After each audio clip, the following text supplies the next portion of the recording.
My name is Cormac Hogan. I do technical marketing for storage at VMware, and what I'm going to take you through this morning are the new enhancements that we've made around storage in 5.1, but we'll also recap on some of the 5.0 storage features that we introduced as well.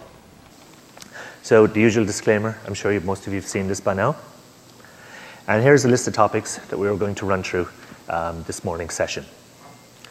So just by way of introduction, 5.1 is building on top of what we did for storage in vSphere 5.0, which was basically making it more scalable, adding performance enhancements, and then making interoperability between various features that we have within the vSphere storage stack. And as I said, the purpose of the presentation is just to take you through the major highlights of vSphere 5.1 in conjunction with looking back over what we did with the 5.0 release. So let's start off with VMFS 5. So with the release of vSphere 5.0, we obviously introduced a new file system. VMFS 5 was considerably more scalable, more performant than the previous version, VMFS 3. Please don't ask me why we didn't have a VMFS 4. I have no idea, but anyway.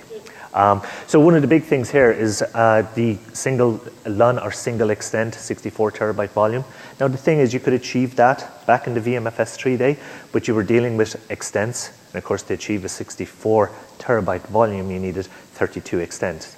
Now, if you had a 32 host cluster, you can imagine the management overhead you have in presenting all of those LUNs to each of those hosts. So that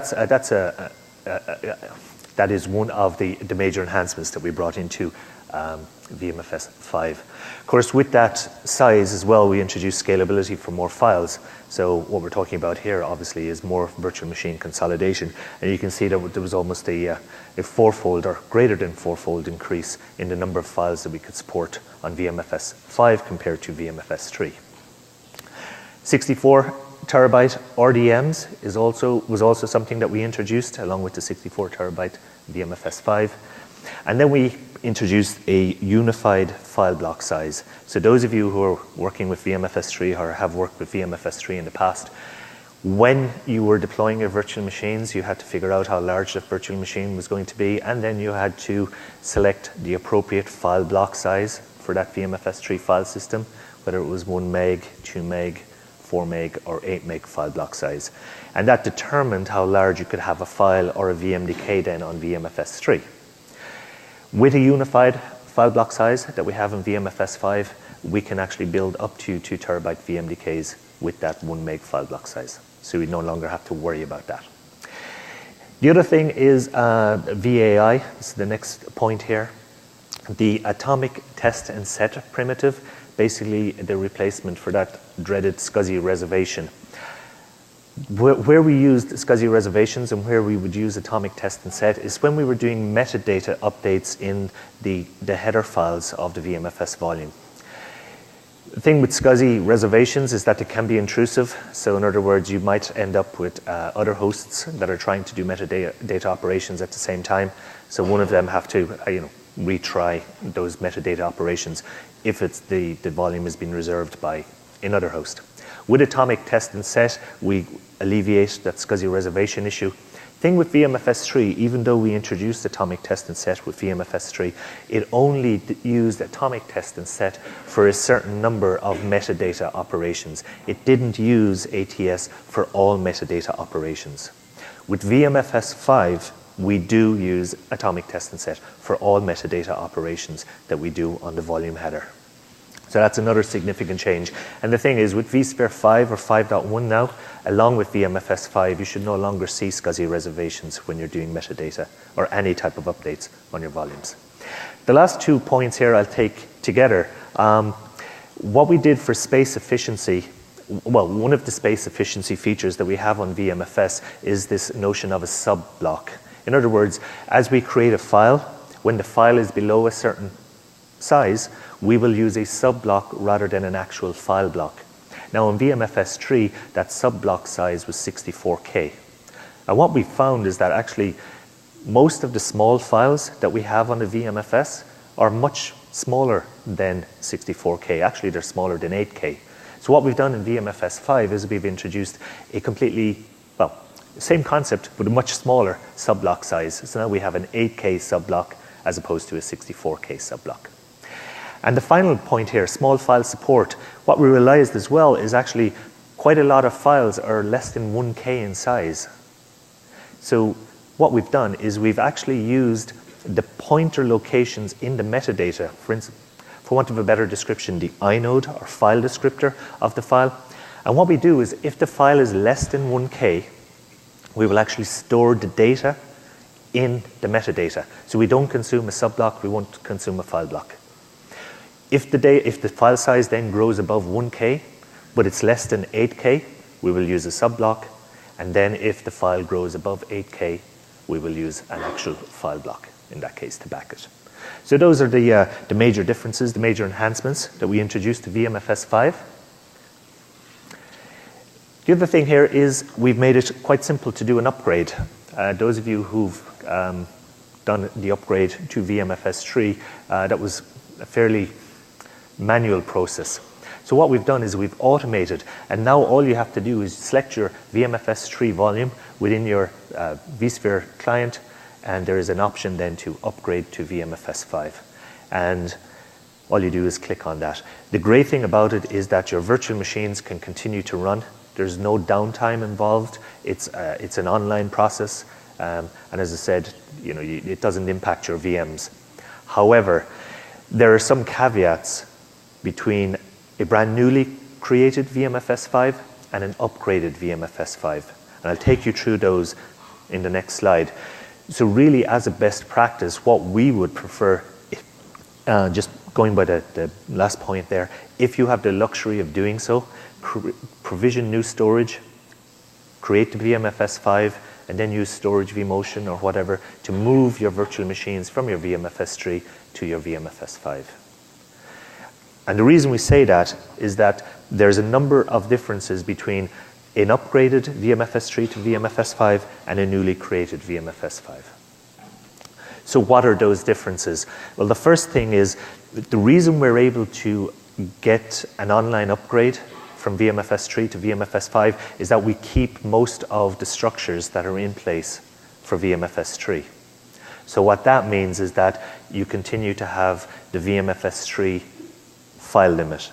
You continue to inherit the VMFS3 file block size. So if you built your VMFS3 with a 4 meg file block size, your VMFS5 that you've upgraded will not use the new uniform 1 meg file block size. It will continue to use the previous file block size.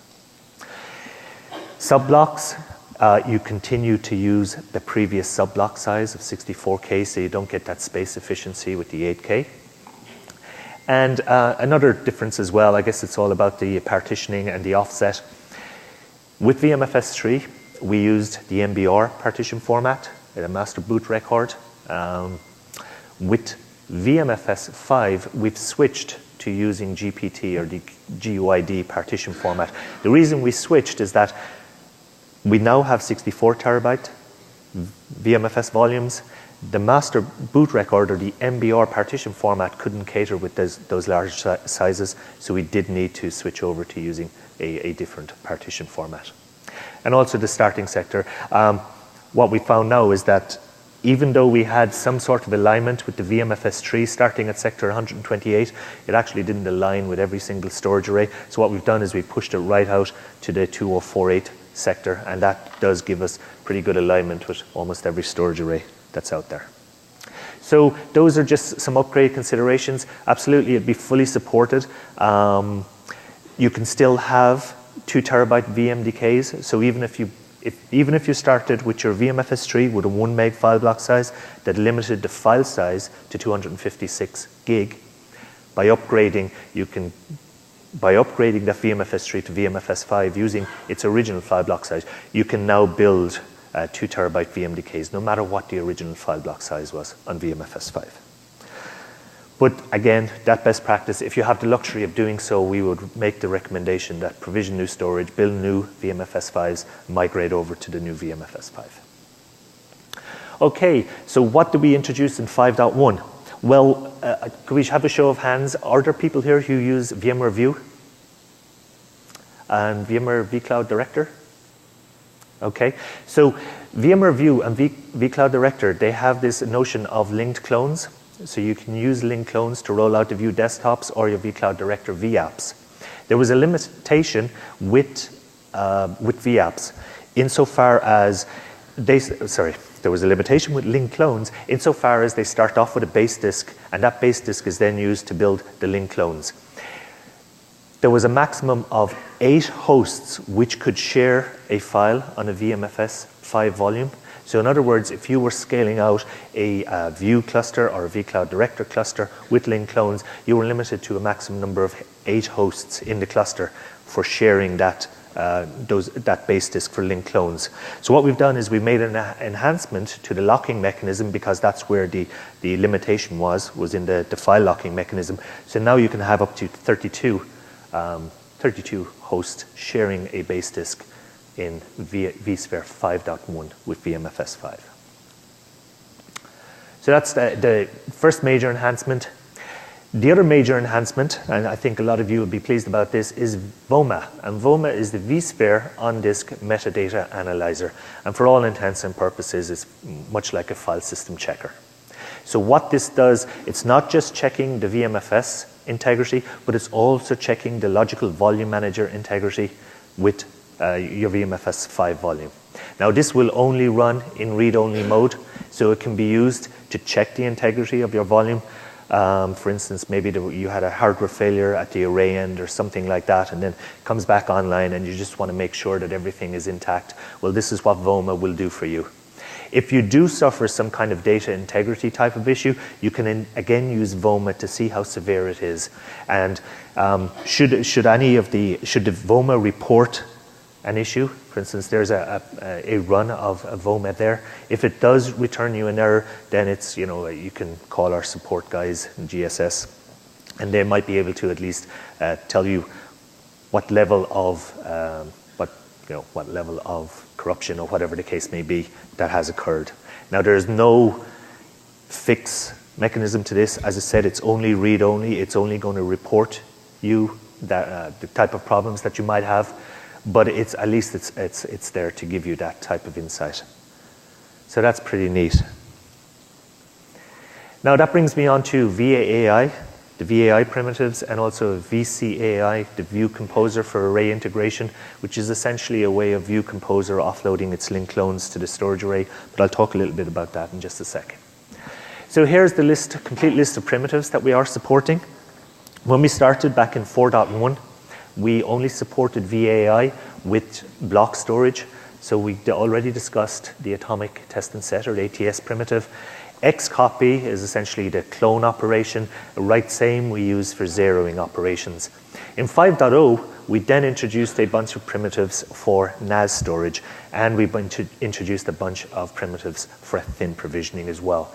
Now, the NAS primitives, they were essentially for cloning, making a clone of a VM, a full clone. The second one is reserve space. Previously, when you built out a VMDK on NAS storage, it was always thinly provisioned. But with that primitive, with VAAI support, you can actually make an eager zero thick VMDK on NAS storage. Fast file clone is this whole issue of being able to offload the creation of link clones to the storage array. Those of you who are using View, you might be aware that the View release that just came out a couple of months ago had a tech preview for this exact feature. So even though we introduced support for this in 5.0, we still needed our storage array vendor partners to build a NAS plugin to allow you to make use of those primitives, and a number of them have these plugins available right now. Final one is extended statistics. That's really about getting additional statistics about NAS backend storage devices and being able to surface them up in vCenter. The last two options here are all about thin provisioning. The first one is it's really about addressing concerns with thin provisioning. There were a number of concerns, I'm sure. The major one is running out of space at the back end and what impact that can have on your virtual machines should your data store suddenly fill up. And now it's a very valid concern. So what we have done is we now have a primitive, or a VAAI primitive, that when a thin provision data store reaches 75% capacity at the back end, it surfaces up an alarm in vCenter to give you a heads up that, hey, this back end data store, it's starting to reach its capacity. The VM stun, the virtual machine stun part of thin provisioning, what that's all about is prior to having this primitive available, if your data store filled up, your thin provision data store did fill up, all virtual machines that were on that data store were impacted.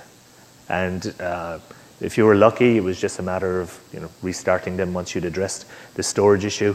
If you were unlucky, it may have been a restore operation that was involved. What happens now is that should the data store reach capacity, we will stun the virtual machines. It's like a suspend operation. But we will only suspend those virtual machines that need additional disk space. So virtual machines that don't need any additional disk space, they will continue to run quite happily. It's only VMs that need to allocate more blocks to grow. Those are the ones that get suspended. And the final point here is the unmap. This is the ability to reclaim space off of a VMFS volume when it's built on a thin provision data store. We had a bit of a saga with that. I'm sure some of you have followed. When we brought out 5.0 initially, this was all supposed to be automated. We ran into some issues, and we've actually had to make it manual now. And so it's manual through a vmkfs tools command. There's a KB article and so on that describes how to run it. But the point of the matter is that you can actually reclaim dead space on a VMFS volume that's sitting on a thin provision data store. Now, just to go over that in a little bit more detail, so what the concerns around thin provisioning were essentially what happens when you run out of space and how do I reclaim dead space. Out of space condition now will surface an alarm similar to the one you can see displayed here.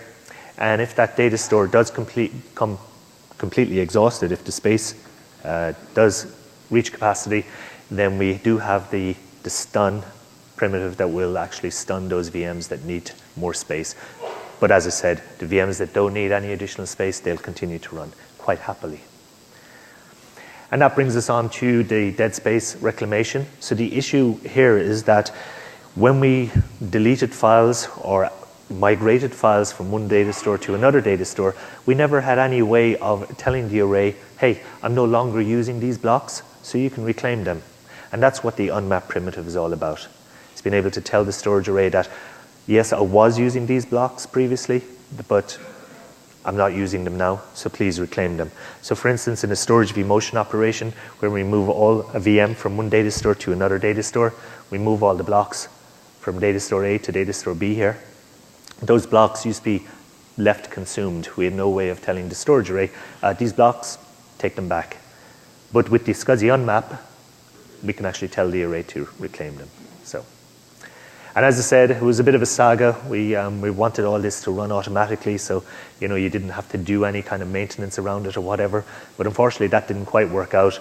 And with the latest release of 5.0 update 1, I think it was, we introduced vmkfs tools command to reclaim that. So, okay. Now, View Composer for array integration. This was all about using that fast file clone primitive for NAS.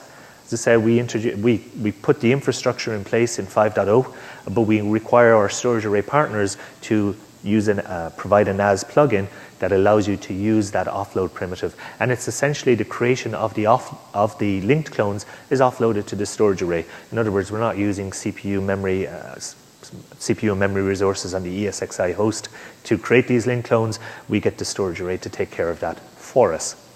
So that was introduced in 5.0, and with VMware View 5.1 that came out, I think around May, that there was a tech preview on how to use that particular mechanism.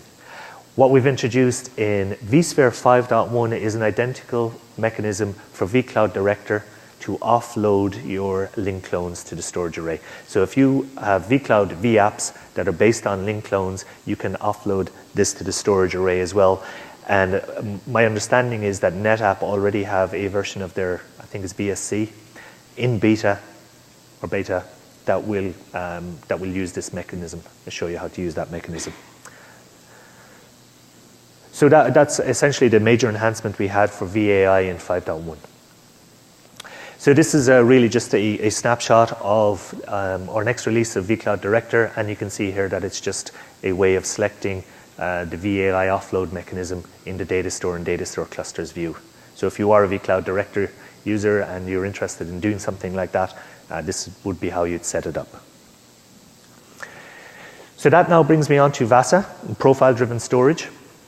This was another feature that we introduced in 5.0, but actually it's only now that we're seeing a reasonable bit of traction around it. The whole idea about VASA is to be able to surface up capabilities of your data store and make them visible in vSphere.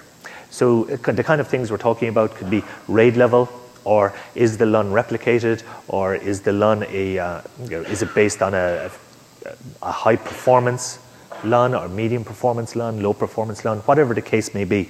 We're actually leaving it up to the storage array vendors to define for themselves what type of capabilities they should surface up into vCenter.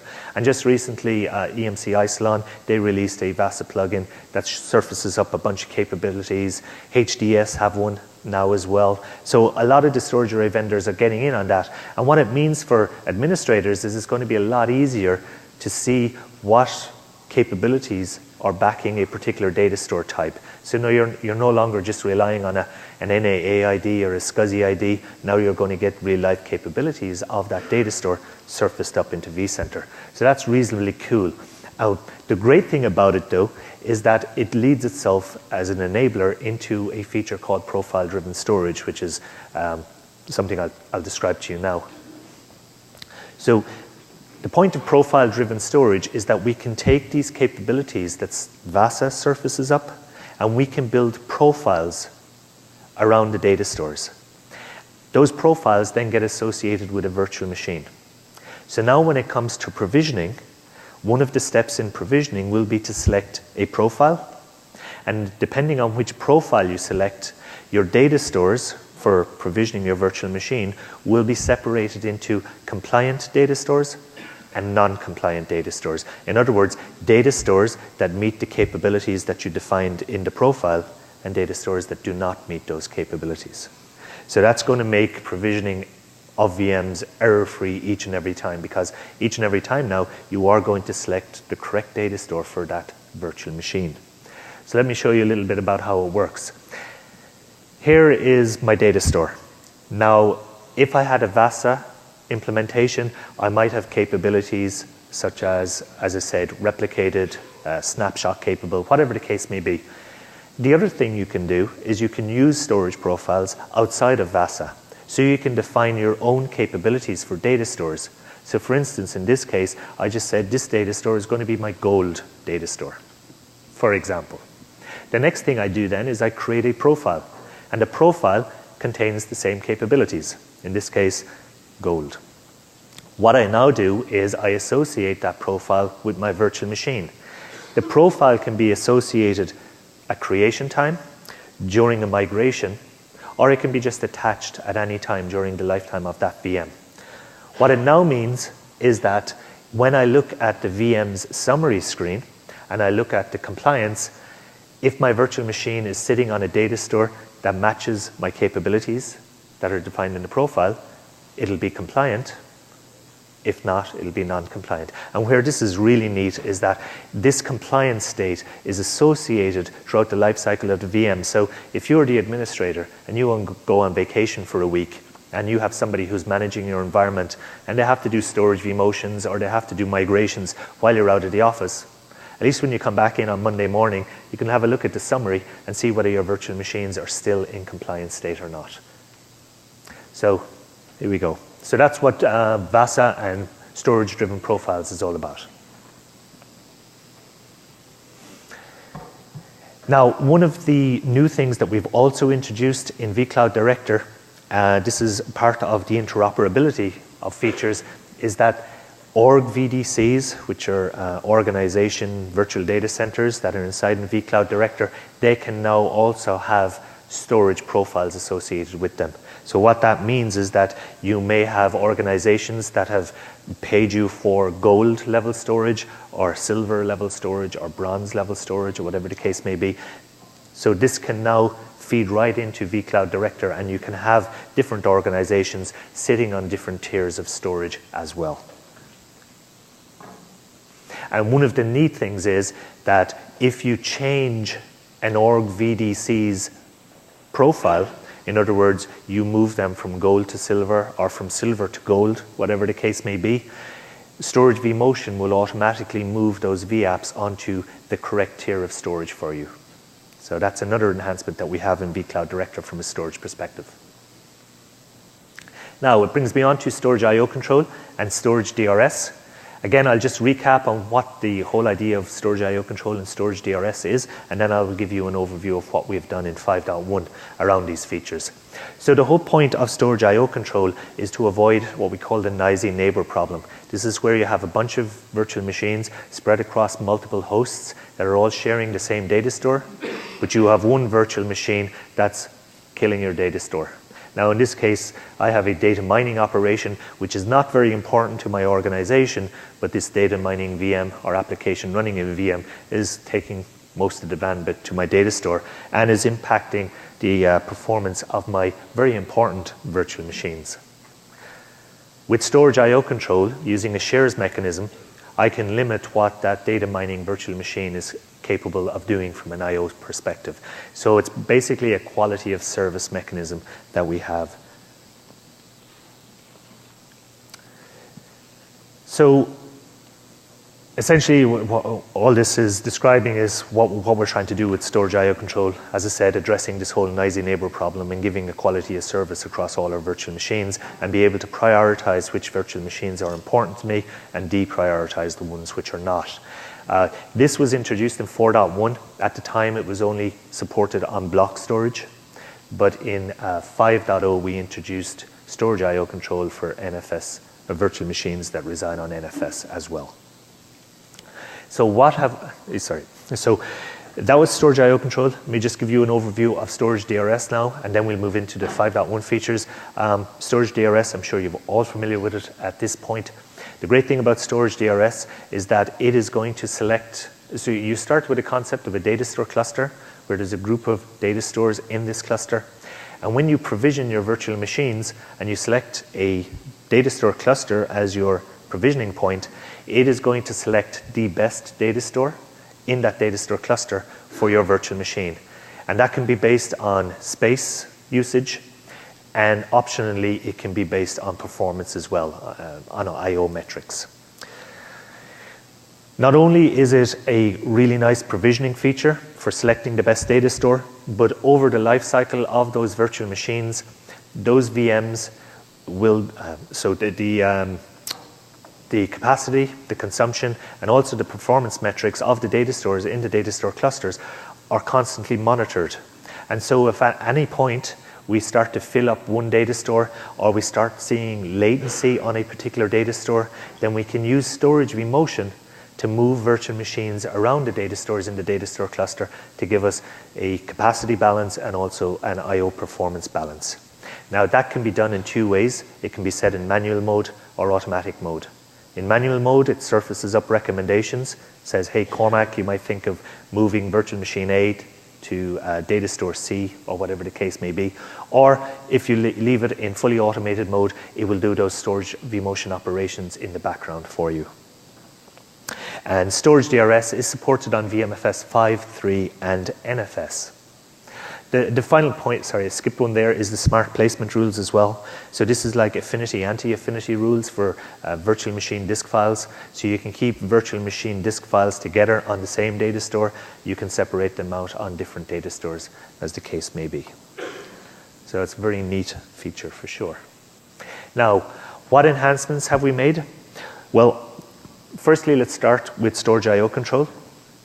One of the very neat things you get when you turn on Storage IO Control is you get very, very nice granular per VM statistics that you typically don't have available to you outside of Storage IO Control. So they were actually so good that we decided, you know what we'll do? We'll turn on Storage IO Control in this stats only mode. So in other words, we don't do any throttling or any of the quality of service, but we will gather all those statistics in 5.1. That has two benefits. The first one is it gives you really nice per VM granular statistics that I mentioned previously, but it also allows storage DRS to come up to speed very quickly should you decide at some stage in the future to put that data store into a data store cluster, because it already has those statistics in the background. The other storage I/O control enhancement we made is the automatic threshold computation. Now, by default, we have 30 milliseconds as a set threshold for storage I/O control. In other words, when that latency threshold goes above 30 milliseconds, we are going to kick in storage I/O control and start doing the throttling, start doing the quality of service. The problem is 30 milliseconds is middle of the road type value, and it's not going to be suitable for every storage array. So we were relying on you, our customers, to decide, well, my storage array is capable of doing 20 or 10 or whatever the case may be.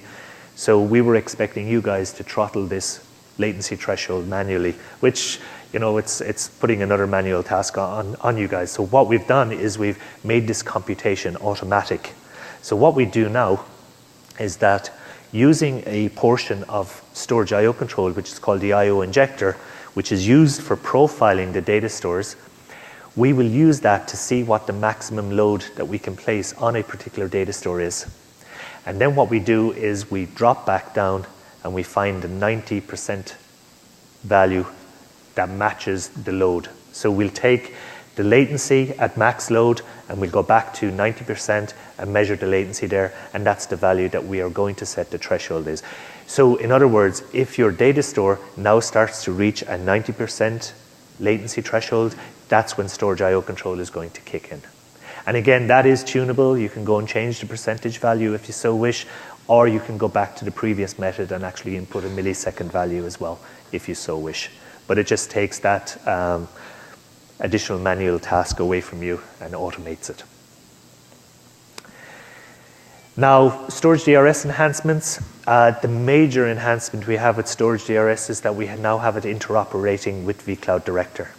So in other words, when you provision your vApps in vCloud Director, you will provision them onto a data store cluster, and underneath the covers at the vSphere layer, storage DRS is placing that particular virtual machine on the best data store in the data store cluster, and then throughout the life cycle of the data store cluster, or the vApps indeed, it's going to be load balancing from a capacity and, if you so wish, a performance perspective as well.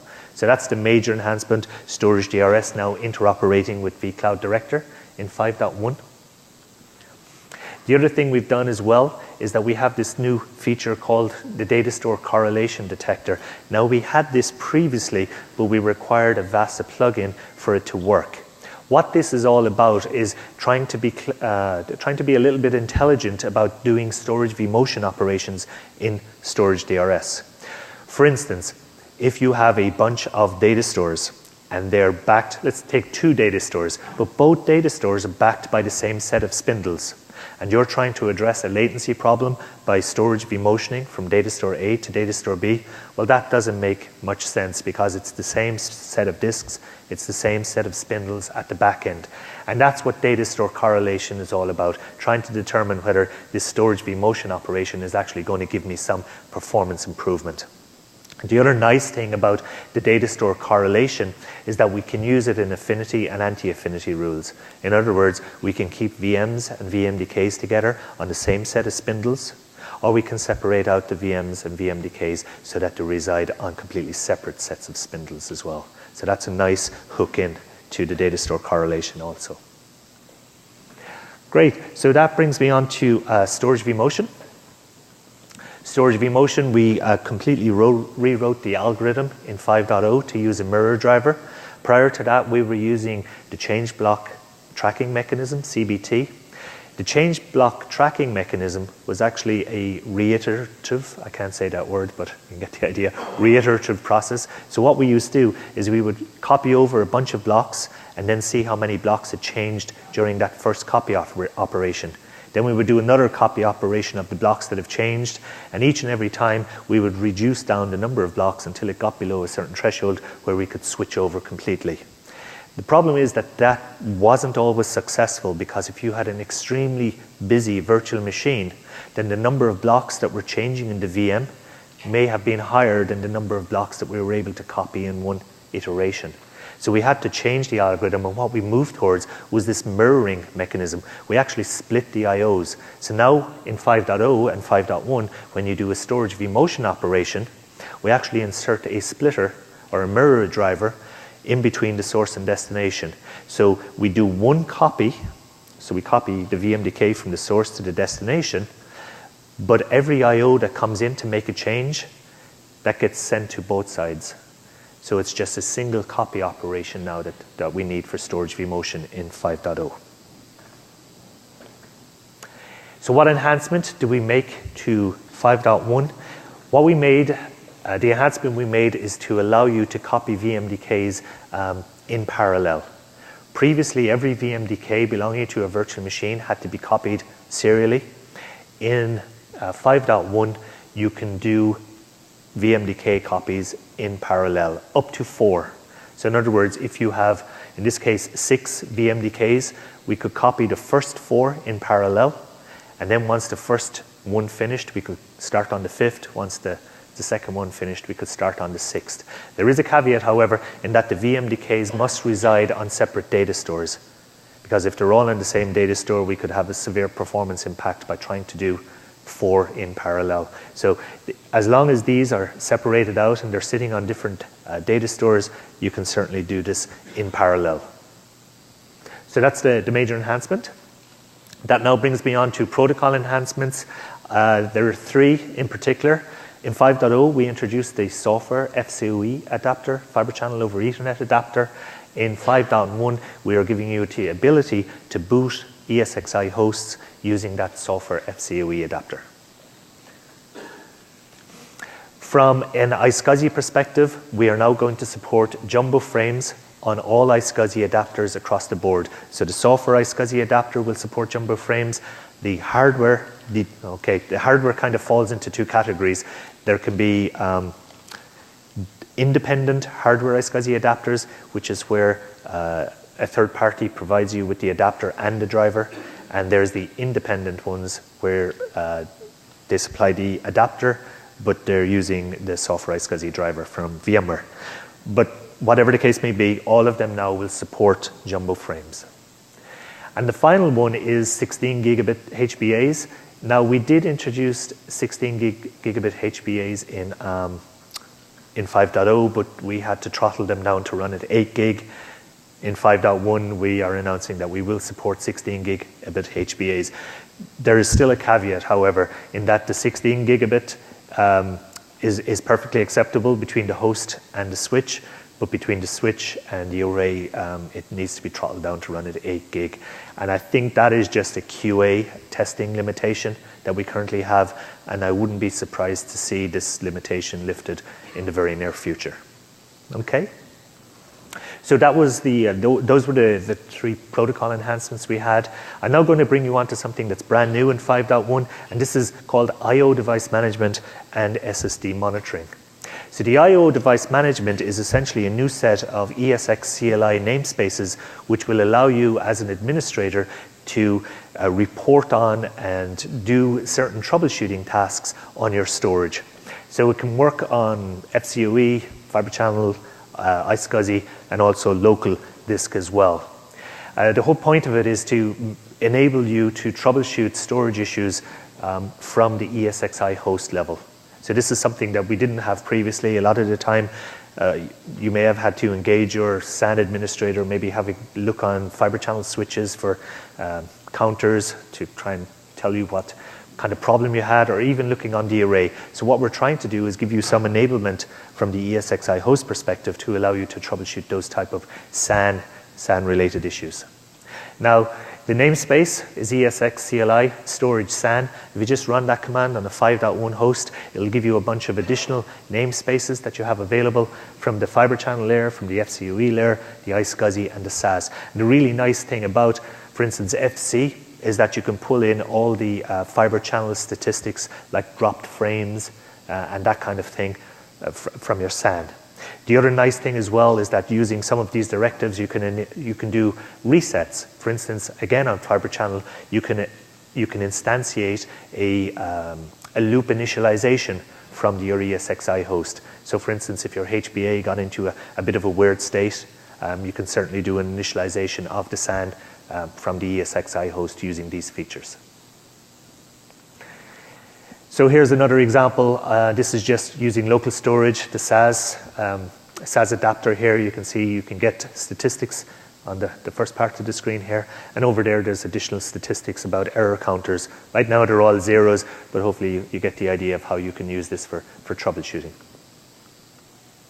So that brings us on to the second part of that. It's the SSD monitoring. And what we have now is a smart driver in ESXi 5.1. Smart is short for self-monitoring, analysis, and reporting technology.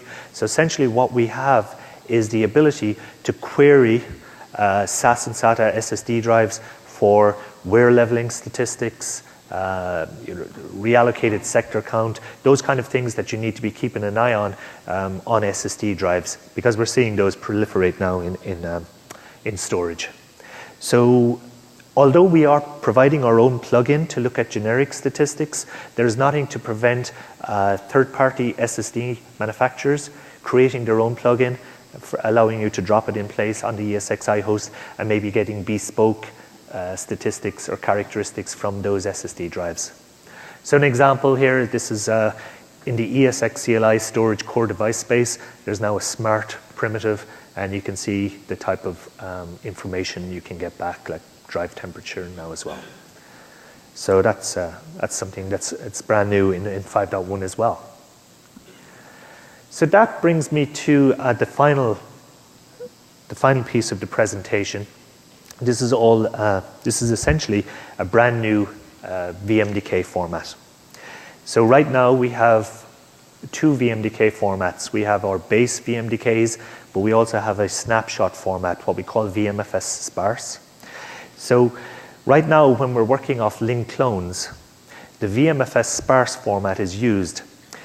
There's two issues with that we're trying to address. The first one is the VMFS Sparse format grows in chunks of 512 bytes, and that doesn't lend itself nicely to alignment, and it doesn't lend itself nicely to certain storage arrays that like to have larger block size to get optimal performance. So that's one of the things we're trying to address. The second thing that we want to address is the ability to reclaim space from within the guest OS. So we've talked about the unmap primitive to allow us to reclaim space from VMFS file systems that are built on top of thin provision LUNs. But now we want to get to what somebody referred to as the Holy Grail, reclaiming dead space from within the guest OS itself. So that's what this SE Sparse disk is all about. So I will refer to it as SE Sparse disk because it is a bit of a long handle, the space efficient sparse virtual disk. But these are the two things we want to get with it. We want to be able to reclaim dead space from within the guest OS, and we want to have a variable block allocation unit size for the VMDK. So we don't want it growing in 512 bytes at a time. We might want it to grow at 4K at a time for, match up for certain storage arrays, or maybe there's applications like some database type applications that prefer very large block sizes, maybe 1 meg or something like that. So that's what we're trying to address here. And initially, the use case is going to be for VMware View linked clone desktops. So as you're rolling out your VMware View desktops, there's an option to select link clones. But a new option in a future version of View will allow you to select these new SE Sparse disks as the format for those link clones going forward. So how are we going to reclaim the space? So there's a number of things that came with 5.1. You're going to need the new virtual hardware, and you're also going to need VMware tools. Because what we do is we use SCSI Unmap, just like the SCSI Unmap that we talked about previously, but this time it's a SCSI Unmap that's initiated from the guest. And when we trap that in the VM kernel, we will reorganize that SE Sparse disk VMDK so that there's a contiguous range of free space at the end of the VMDK where we can issue a second unmap to the array and reclaim that space. So I'll talk you through how we do that. There's a bit of an animation here. As I said, we initiate an API call through VMware tools. That does a scan of the guest OS, looking for the free space. When it finds that free space, it issues a SCSI unmap, but we don't leave that travel all the way out to the array. We trap that at the virtual SCSI layer, and once we have these range of free blocks within the guest OS, we can then start to reorganize our VMDK. So we know now that we have some free space at the beginning of our VMDK. So what we'll do is we'll start moving the blocks that are consumed at the end up to the beginning. And what we end up with is a contiguous range of free space at the end of the VMDK, which we can now shrink using the unmap operation. So that's how we're going to address that situation with view desktops that bloat over time. View desktops that are based on link clones, because they start off very small, but then they start to bloat and bloat and bloat. And you have to go through view recompose operation, I believe is the correct term, to bring those desktops back down in size. However, if we build those linked clone-based desktops on top of SE Sparse disks, then we can do this through View Composer. So you'll no longer have to go through that manual process of recomposing your desktops. So I did say that there is only going to be initially a single use case, but I mean, it would be great to have this on standard VMDKs as well, right? So let's see how that works out. So where are we going to see it used? As I said, it's going to be VMware View is the only use case initially for this new sparse disk format. Where we're going to use it, if you select it through the provisioning, is on the linked clone-based desktop and the associated snapshot with that linked clone as well. Okay, so that, I think, concludes. As I said, just running through what we have done. There's quite a few features that we have introduced, and of course we have improved upon a number of features that we brought in to 5.0 as well. So now I guess we can take some questions. Thank you for your time. Thank you.